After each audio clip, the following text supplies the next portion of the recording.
इंदौर में हुई सड़क दुर्घटना अत्यंत हृदय विदारक थी। आज इंदौर के विभिन्न अस्पतालों में सीएम मोहन यादव घटना के घायलों से मिले और उनका कुशलक्षेम जाना एवं डॉक्टरों से विस्तृत चर्चा की। सीएम ने कहा, इस हादसे में अपनी जान गंवाने वाले व्यक्तियों के परिवारों के प्रति मेरी संवेदनाएं हैं। प्रत्येक मृतक के परिवारजनों को 4 लाख रुपए, घायलों के संपूर्ण उपचार के व्यय के वहन के साथ 1 लाख रुपए की आर्थिक सहायता तथा मृतकों के बच्चों की शिक्षा की व्यवस्था राज्य सरकार द्वारा की जाएगी। साथ ही क्षतिग्रस्त वाहनों के लिए भी मदद की जाएगी। इस दुर्घटना में प्रथम दृष्टया जिम्मेदार अधिकारी एवं पुलिस कर्मियों के विरुद्ध कार्रवाई की गई है। इस घटना में सराहनीय भूमिका निभाने वाले कांस्टेबलों और नागरिकों को पुरस्कृत भी किया जाएगा। इंदौर में जो दुखद हादसा हुआ है, जिस दुखद हादसे के कारण से हमारे 3 लोगों का निधन हुआ है, कई लोग घायल हुए। मैं कई लोगों से मिलकर आया हूँ।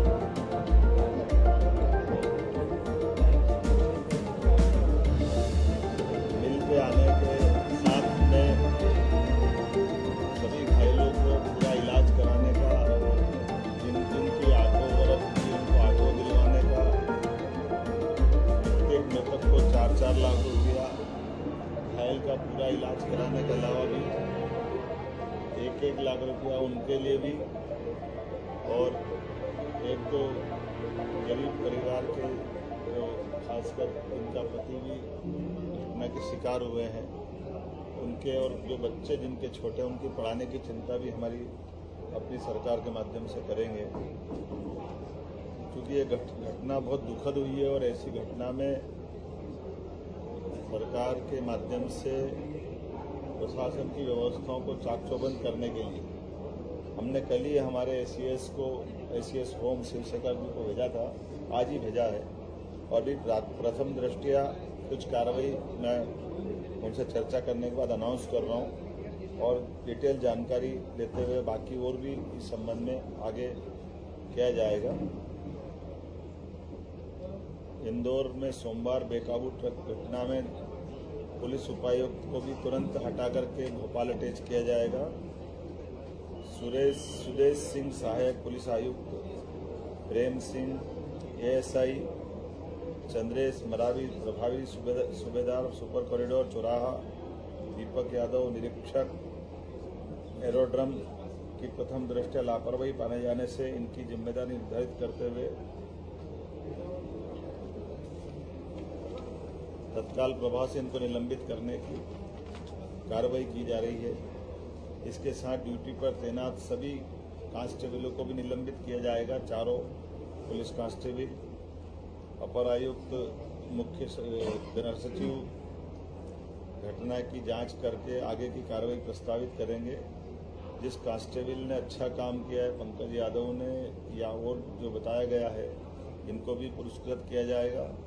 अनिल पिता लाल सिंह कोठारी, जिन्होंने अपनी रिक्शा में 4 लोगों को बचाया जिसमें 2 साल का बच्चा था, इसको भी पुरस्कृत किया जाएगा। और स्थानीय जो लोग और भी जिनको ध्यान में आएगा कि जिनने ऐसी घटना में अपने आप का बड़ा योगदान दिया, ऐसे सब लोगों को जानकारी दे करके भविष्य में होने वाली घटनाओं में ऐसे अच्छे लोग जो जान की बाजी लगा करके कुछ लोगों को बचाते हैं, मदद करते हैं, उनका भी ध्यान रखने का, उनके बारे में यथायोग्य प्रकार से पुरस्कृत करते हुए नगर निगम, जिला प्रशासन भविष्य में ऐसी घटनाओं को रोकने के लिए वो सारे प्रबंधन करने के लिए भी कहा कि कहीं ई नाका या हमारी डोम कैमरे या कभी कोई कारण से ऐसे वाहन बेकाबू होकर जाए तो उसके रोकने के भी साधन उपलब्ध कराएं, ताकि ये ऐसी घटनाओं को रोकने में स्टाफर या जो हो सकते हैं वो सब प्रबंधन आज के दृष्टि से भी प्रस्तावित करने के लिए मैंने एसीएस को कहा है कि वो सब देखे। ये जो हमारे हेवी ट्रैफिक से संबंधित ऐसे मार्ग हैं जिनका यातायात का भीड़ के दबाव का आकलन कर ले, कैसे कैसे इनको कंट्रोल कर सकते हैं। जरूरत पड़ेगी तो एलिवेटेड रोड वगैरह बनाना हो, एलिवेटेड ब्रिज बनाना हो, जैसे भी कर सकते हैं वो सब तरह से विचार करने के लिए इंदौर में दोबारा ऐसी घटना न हो, इसके प्रबंधन करने का मैंने निर्देश दिए हैं। आज मैं बड़े दुखी मन से भी कहना चाहूँगा कि कल रात से जब ये घटना घटी सच में मेरे मन में भी और हम में से कई सारे लोगों को रात को नींद भी बड़ी मुश्किल से कैसे आई होगी आप भी जान सकते हैं। ये बड़ा कठिन दौर था जिसमें भगवान महाकाल ने ही बाल बाल बचाया, नहीं तो बड़ी घटना हो सकती थी। लेकिन हमको इस सब बातों से ये भी सबक लेना कि दोबारा ये घटना न हो, इसीलिए सारे प्रबंधन करने के लिए मैंने अपने सारे कार्यक्रम कैंसिल करके यहीं तुरंत आकर के घायलों से मिलने का, पूरी घटना की विस्तृत जानकारी लेने का और वरिष्ठ अधिकारियों को इस पूरे काम पर लगाया ताकि वो इसकी तह में भी जाए कि इस सारी घटनाओं के अंदर कोई हमारी कहाँ चूक हुई, भविष्य में वो चूक न हो, इस पे भी हम काम करें। एक और कल हमारे लिए सौभाग्य की बात है, यशस्वी प्रधानमंत्री का इंदौर आगमन हो रहा है। माँ अहिल्या की नगरी में उनका आगमन हमारे लिए एक अलग अवसर भी दे रहा है। जब यहाँ पुराने समय में इंदौर, उज्जैन, रतलाम, ग्वालियर कॉटन मिल हुआ करती थी, जब कॉटन की बड़ी बड़ी इंडस्ट्रियाँ चलती थी, राजा महाराजाओं अंग्रेजों के काल में बड़ी बड़ी इंडस्ट्रियों से लोग रोजगार पाते थे। बाद में सरकारों के, कांग्रेस की सरकारों के द्वारा ध्यान न देने के कारण से धीरे धीरे करके वो सारे मिल बंद हो गए। मिल बंद होने से और बड़ा नुकसान हमारी कॉटन की जो खेती कपास की होती है। ऐसे में हमारी सरकार ने प्रयास किया कि ये वापस कॉटन कैपिटल हमारा राज्य बने, कपास की खेती को फिर प्रोत्साहन दे और फसल से लेकर के धागा से लेकर कपड़ा और कपड़े से रेडीमेड गारमेंट्स की हमारी अलग अलग प्रकार की निर्यात इकाइयाँ काम करें। इसलिए 6 लाख से ज़्यादा किसानों की मदद करने के लिए और इस धार के पास बदनावर तहसील में बड़ा इंडस्ट्रियल पार्क, पीएम मित्रा पार्क बनाने की जो हमारी अपनी योजना है, कल माननीय प्रधानमंत्री जी उसका भूमि पूजन करने आ रहे हैं। इस अवसर पर स्वस्थ नारी, सशक्त परिवार और पोषण अभियान की भी वो शुभारंभ करेंगे। ये सेवा पखवाड़ा भी हमारा रहने वाला है, जिसके कारण से भविष्य में हमारे परिवार में माता बहनों की सुविधा के साथ अभियान के अंतर्गत एनीमिया की रोकथाम, संतुलित आहार, मासिक धर्म पर स्वच्छता जागरूकता अभियान इत्यादि प्रकार से कई कार्यक्रमों की शुरुआत होगी। हमारे द्वारा ये जो पीएम मित्रा पार्क है, लगभग 2158 एकड़ में होने वाला ये बड़ा पार्क है, जिसके माध्यम से विश्व स्तरीय सुविधाओं से सुसज्जित किया जाएगा। ये देश में 7 पीएम मित्र पार्क लोगों को रोजगार उपलब्ध कराने के लिए माननीय प्रधानमंत्री जी की कल्पना के बाद अपना साकार रूप ले रहे हैं। लेकिन हमारे लिए और आनंद की बात है कि इसका सबसे बड़ा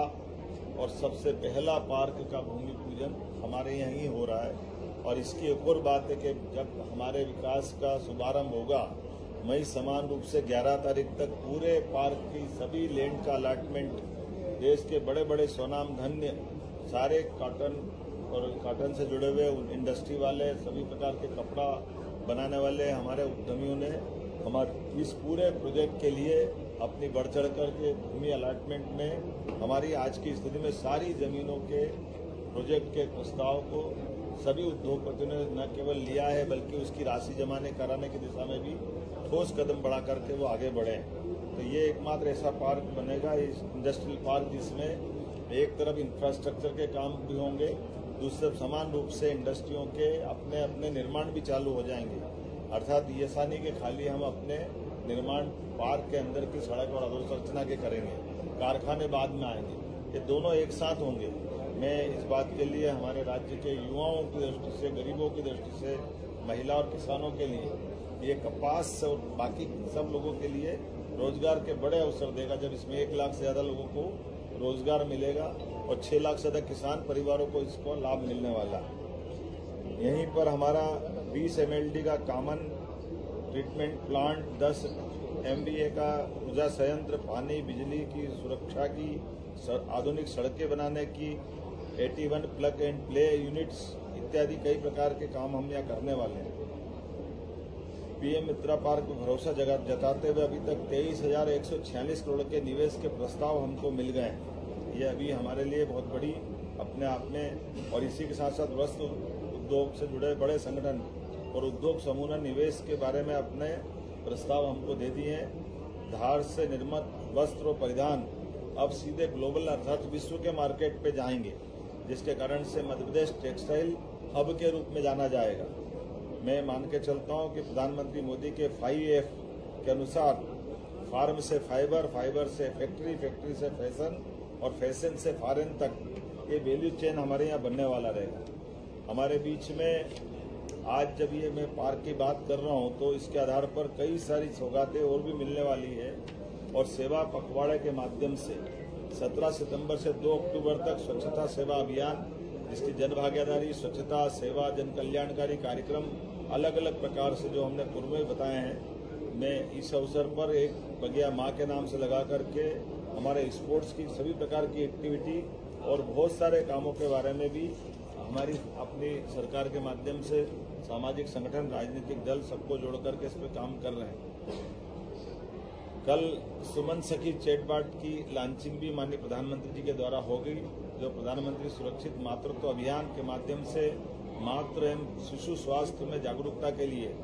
सुमन सखी चैटबॉट लॉन्च करेंगे। सिकल सेल स्क्रीनिंग के 1 करोड़वें कार्ड का भी कल वितरण, एक तरह से हमने ये अलग अलग प्रकार की सिकल सेल एनीमिया की जांच का जो अभियान चलाया,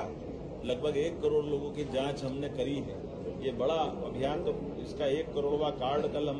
वितरण करेंगे। प्रधानमंत्री मातृ वंदना योजना के अंतर्गत मातृत्व के सम्मान, सशक्तिकरण, ऐसे कई कामों को हाथ में लेकर के देश भर की पात्र महिलाओं के खाते में भी योजना की राशि अंतरित करेंगे, जिसमें 1 लाख से ज्यादा माताएं बहनें हमारे राज्य में भी लाभान्वित होगी। आज के इस अवसर पर मैं पुनः कल पधारने वाले माननीय प्रधानमंत्री जी का आपके माध्यम से अभिनंदन करूंगा।